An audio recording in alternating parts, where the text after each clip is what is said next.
Assembly floor leader నియామకంపై బీజేపీలో గందరగోళం నెలకొంది. ఈ నెల 8 నుంచి అసెంబ్లీ సమావేశాలు ప్రారంభమవుతున్నా శాసనసభాపక్ష నేతను ఖరారు చేయలేదు BJP state chief Kishan Reddy.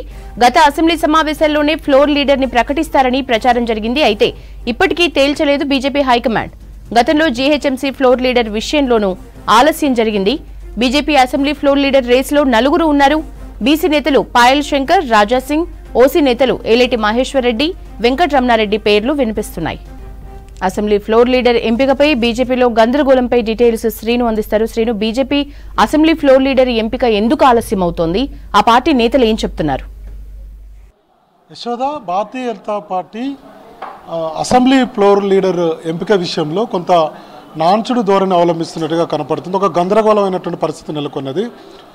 మొన్న జరిగినటువంటి అసెంబ్లీ ఎన్నికల్లో మొత్తం 8 మంది ఎమ్మెల్యేలు గెలుపొందారు. ఆ 8 మందిలో ఎవరికైనా ఒకరికి బీజేపీ శాసనసభ పక్ష నేతగా నియమించాల్సి ఉంది. భారతీయ జనతా పార్టీ ఆ నిర్ణయం తీసుకోవాలి. అయితే బీజేపీ రాష్ట్ర అధ్యక్షుడిగా ఉన్నటువంటి కిషన్ రెడ్డి ఈ నిర్ణయం తీసుకోవడం లేదనేది ఎమ్మెల్యేలో కూడా చర్చ జరుగుతుంది, పార్టీ వర్గాల్లో కూడా చర్చ జరుగుతుంది.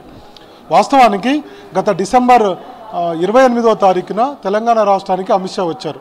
వచ్చినప్పుడు 8 మంది ఎమ్మెల్యేలు గెలుపొందారు కాబట్టి వాళ్ళతో ఒక సమావేశాన్ని ఏర్పాటు చేయాలనుకున్నారు. అది శంషాబాద్ నోవెటెల్ హోటల్లో. ఆ రోజు అమిత్ షా బిజీ షెడ్యూల్ కారణంగా ఆయన ఢిల్లీ వెళ్ళిపోయారు. ఆ తర్వాత అదే రోజు బీజేపీ శాసనసభ పక్ష నేత ఎవరు అనేది ఒక క్లారిటీ వస్తుంది అనేది పార్టీ నుంచి చెప్పినటువంటి విషయం. సో ఆ తర్వాత అది జరగలేదు. అంతకుముందు అసెంబ్లీ సమావేశాలు జరిగాయి. మొన్న గత అసెంబ్లీ సమావేశాలు అప్పుడు కూడా ఒక ప్రకటన వస్తుంది అనుకున్నారు, అప్పుడు కూడా జరగలేదు. కానీ అప్పుడు పాయల్ శంకర్ మాట్లాడాడు, అట్లనే మహేశ్వర్ రెడ్డి కూడా అసెంబ్లీలో మాట్లాడారు.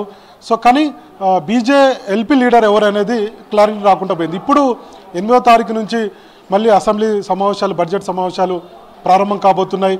ఇప్పుడు భారతీయ జనతా పార్టీలో ఎల్పీ లీడర్ ఎవరు అనేది ఇంతవరకు తేల్చలేదు. అయితే మనకు ఉన్నటువంటి సమాచారం, పార్టీలో జరుగుతున్నటువంటి సమాచారం ఏంటంటే బీజేపీ రాష్ట్ర అధ్యక్షుడిగా కిషన్ రెడ్డి ఉన్నాడు, ఆయన ఓసీ. కాబట్టి బీజేపీ లీడర్గా ఒక బీసీకి ఇచ్చేటువంటి అవకాశం ఉందని చెప్తున్నారు. అందులో పాయల్ శంకర్ పేరు వినపడుతుంది, ఆదిలాబాద్ ఎమ్మెల్యే. ఆ తర్వాత రాజాసింగ్ కూడా బీసీనే, ఆయన లోదా కమ్యూనిటీకి చెందినప్పటికీ గోషామాయల్ అందులోటి ఇప్పటికే పలుమార్లు ఎమ్మెల్యేగా గెలుపొందారు. కాబట్టి గతంలో కూడా అసెంబ్లీలో బీజేపీ శాసనసభ పక్ష నేతగా వ్యవహరించారు, ఎల్పీ లీడర్గా ఉన్నారు. కాబట్టి సో ఆయనకు కూడా ఛాన్స్ ఉందంటున్నారు. ఎందుకంటే రాజాసింగ్కు కొంత తెలుగు మాట్లాడడం ఇబ్బందిగా ఉంది, కొంత హిందీ అయితే పర్ఫెక్ట్గా మాట్లాడతారు. కాబట్టి మరొక ఎమ్మెల్యేకు ఇస్తే బాగుంటుందని ఆలోచన భారతీయ జనతా పార్టీ చేసినట్టు తెలిసింది. అందులో పాయల్ శంకర్ ఎక్కువగా పేరు వినపడుతుంది. వాస్తవానికి నిర్మల్ ఎమ్మెల్యే పేరు కూడా వచ్చింది, కానీ ఆయన ఓసీ సామాజిక వర్గం కాబట్టి సో ఒక బీసీకి ఇవ్వాలి. ఎందుకంటే మొన్నటిదాకా బీసీ సీఎంతో ఎన్నికలకు భారతీయ జనతా పార్టీ వెళ్ళింది.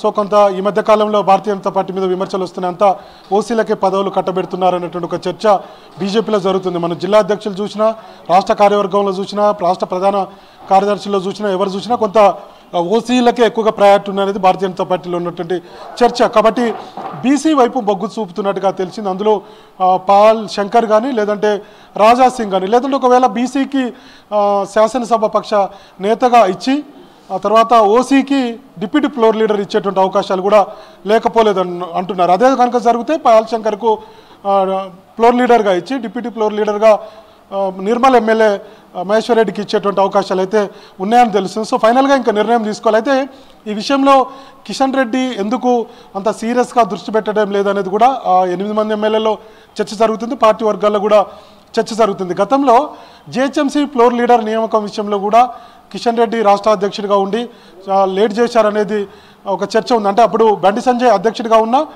కిషన్ రెడ్డికి ఆ బాధ్యత అప్పగించారు బండి సంజయ్ అప్పుడు. సో అప్పుడు కొంత కిషన్ రెడ్డి, బండి సంజయ్ మధ్యలో ఉన్నటువంటి గ్యాప్స్ కానీ మనం అప్పుడు చూసాం. సో అది జీహెచ్ఎంసీ ఫ్లోర్ లీడర్ నియామకంలో కొంత ఆలస్యమైంది. సరే ఆ తర్వాతకి నియమించారు, లేటుగా కొంతమంది కార్పొరేటర్లు ప్రయత్నాలు చేశారు. సో ఎట్టకేలకు శంకర్ అనే కార్పొరేటర్కు ఆ పదవి దక్కింది. ఇప్పుడు బీజేపీలో ఫ్లోర్ లీడర్ నియామకం మీద ఎందుకు ఆలస్యం జరుగుతుంది? ఎందుకు ఆల్రెడీ జాతీయ నాయకత్వం నోటీసులు పెట్టారు, అయినా ఇంతవరకు ప్రకటన చేయలేదు? ఎవరు ఏంటనే దాని మీద బీజేపీలో ఒక క్లారిటీ లేదు. ఎందుకంటే ఒకవైపు కాంగ్రెస్ పార్టీ దూకుడుగా వెళ్తుంది, అధికార పార్టీ సభ్యులంతా కూడా దూకుడుగా బీజేపీ మీద విమర్శలు చేస్తున్నారు. ఇంకొక వైపు బీఆర్ఎస్ కూడా బీజేపీ మీద విమర్శలు చేస్తుంది. 8 మంది ఎమ్మెల్యేలు ఉండి ఎవరు ఎట్లా అటాకింగ్ చేయాలి, ఎట్లా భారతీయ జనతా పార్టీ అట్లనే మోడీ ప్రభుత్వ కేంద్ర ప్రభుత్వ పథకాలు కానీ రాష్ట్రానికి ఇచ్చేటువంటి నిధులు కానీ ఇవన్నీ అసెంబ్లీ వేదికగా చెప్పుకోవాలంటే ఎవరు ఆ సబ్జెక్టుని ప్రిపేర్ కావాలి, ఎవరు మాట్లాడాలి సభలో అనే దాని మీద కొంత క్లారిటీ లేకుండా అయిపోయింది. ఎమ్మెల్యేలకు కూడా సమాచారం ఇవ్వడంలో పార్టీలో ఉన్నటువంటి ముఖ్య నేతలు కొంత వైఫల్యం చెందుతున్నారు, ఆలస్యంగా వాళ్ళకి సబ్జెక్ట్ ఇస్తున్నారు అనేటువంటి విషయాల మీద పార్టీ వర్గాల్లో చర్చ జరుగుతుంది. ఎమ్మెల్యేలు కూడా ఇదే అంశాన్ని చెప్తున్నారు.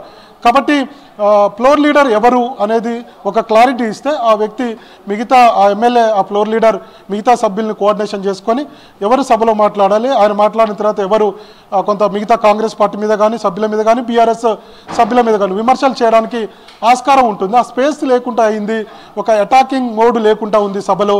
ఎవరు ఎప్పుడు మాట్లాడాలి, ఏం మాట్లాడాలి అనేది కిషన్ రెడ్డిని అడగాలి, ఆయనకు ఫోన్ చేయాలి, పలానా వాళ్ళు రేపు మాట్లాడండి అంటే అప్పుడు రాత్రి వరకు ఆ సమాచారం వస్తే అప్పుడు సబ్జెక్ట్ ప్రిపేర్ అయ్యి సభలో మాట్లాడాల్సినటువంటి పరిస్థితి గత పోయిన అసెంబ్లీ సమావేశాల్లో చూసాం.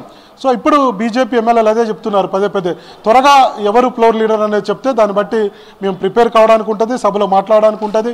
సేమ్ టైంలో కేంద్ర ప్రభుత్వాన్ని బీజేపీని కూడా ఓన్ చేసుకొని మేము మిగతా అధికార పార్టీ మీద అట్లనే ఇంకొక బీఆర్ఎస్ పార్టీ మీద సో ఈ రెండు పార్టీల మీద మేము విమర్శలు చేయడానికి కానీ లేదంటే కౌంటర్కు రియాక్షన్ ఇవ్వడానికి కూడా ఆస్కారం ఉంటుంది అన్నటువంటి విషయాన్ని బీజేపీ ఎమ్మెల్యేలు చెప్తున్నారు. మొత్తానికి కిషన్ రెడ్డి ఈ విషయంలో బీజేపీ చీఫ్గా స్టేట్ చీఫ్గా నిర్ణయం తీసుకోవాల్సినటువంటి అవసరం అయితే ఉందని చెప్తున్నారు. మరి చూడాలి ఇవాళ రేపు ఏమైనా నిర్ణయం తీసుకుంటారా లేదంటే గత అసెంబ్లీ సమావేశాల్లోనే వ్యవహరించినట్టుగా వ్యవహరిస్తారా. మొత్తానికి ఒక అయోమయం గందరగోళం అయితే నెలకొన్నది అనేది ఎమ్మెల్యేలతో మాట్లాడినప్పుడు ఈ అంశాన్ని చెప్తున్నారు యశోద.